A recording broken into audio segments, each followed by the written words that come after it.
Hi, it's Tara. I hope this video is finding you well.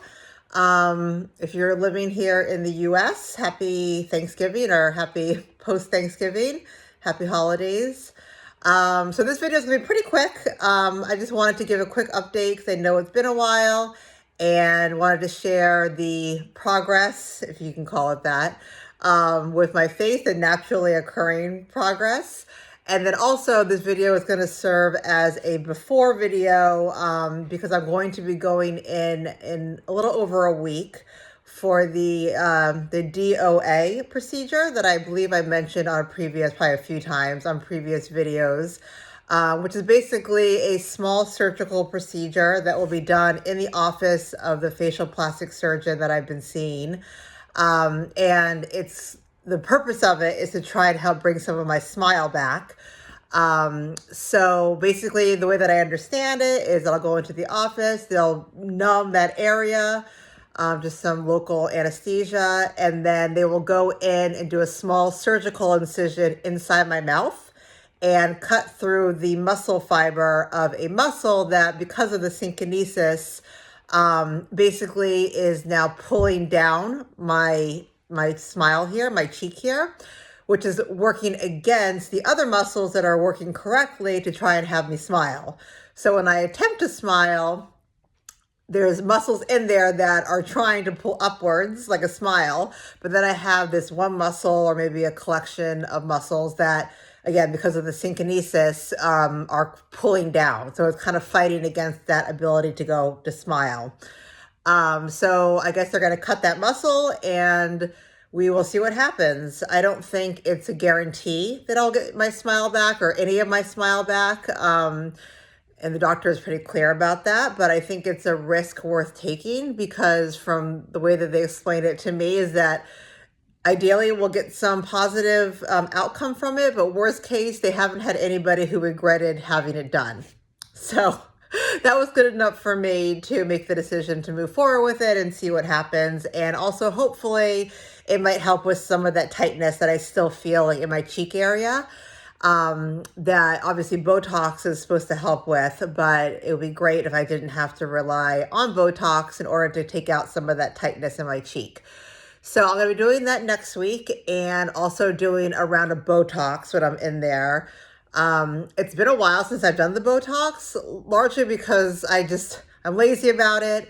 And I have a million other things that I'd rather do with my time than take the train into Boston, which I know, I'm very fortunate that I live so close to a place that can do this. So I know a lot of people don't, but for me, I just don't want to deal with it. So it's probably been, 8 months maybe since I don't know. Don't quote me on that, but it's been a long time since I've had the Botox done. And obviously at this point it's completely not there. So anyway, so I'll be doing that next week. So again, this video, I will post a video after the procedure, after I've, recovered from it, which from my understanding, I'll be swollen for about a week and then I should be fine. So I'll post a follow-up video and again, fingers crossed it helps me. But yeah, so overall I've been good. I definitely would say with this whole process, ever since I was diagnosed with the facial palsy about 2.5 years ago at this point, the bulk of my recovery happened in like the first year. Kind of very quickly after a couple months and then tapered off after that. And I'm at the point now, I would say in the past year or so, I really haven't noticed a lot of improvement, which isn't to say that, overall, I think I've obviously improved a lot. I don't scare small children anymore when I go out in public, which is nice. But I still have a lot of residual effects from this situation, which I have come to peace with. It will probably be there for the rest of my life, and it's not ideal, but it is what it is, and it doesn't impede my life, and it could be a lot worse. So I guess let's see. So as far as updates, my blink is still the thing that really drives me crazy, especially in the winter, because the fact that I can't blink you can see it's still only a partial blank, and I'm still relying pretty heavily on my eye drops, and I tape my eye shut at night. And I am a runner or a jogger. And so right now, living in New England, it's cold outside and the air is dry. And so my eye has been really dry because I'm out there running. I don't wear glasses or, sunglasses or anything. And so the air is just hitting my eye.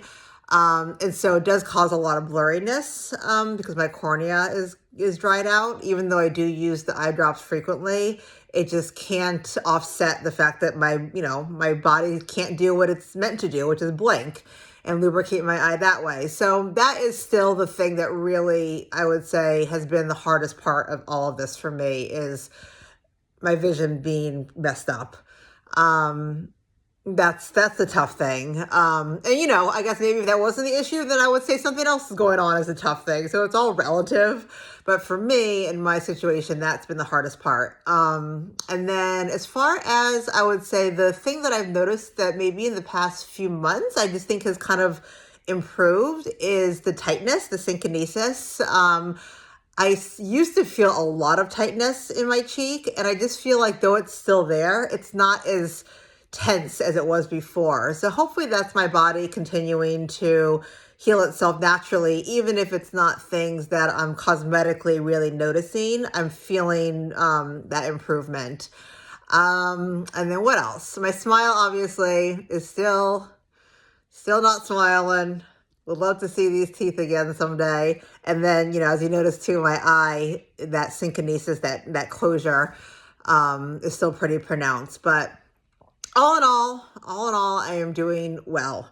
Come a long way from where I was, a couple years ago. So anyway, so that is my update. And again, once I have this DOA procedure, I will do another video and I will let you know how it goes. And yeah, that's it. I hope that if you are struggling with facial palsy, I know especially during the holidays, if you have social engagements or things that you wanted to do and now you're like, do I even go out into the world? Because, I get it. It's difficult to go out, and especially when you're in those early months of having it. And so I just, I feel for you. However you decide to handle it, whether you just put on a brave face and you go out and do it, or if you don't. I don't think there's any judgment about how you handle the situation, because, we each have to handle it in the way that's right for us. But that is it. Either way, I hope that you have a wonderful holiday season. Though I will actually, now that I think about it, be updating you probably before Christmas time. But still, have a wonderful holiday and have a great day. Thanks.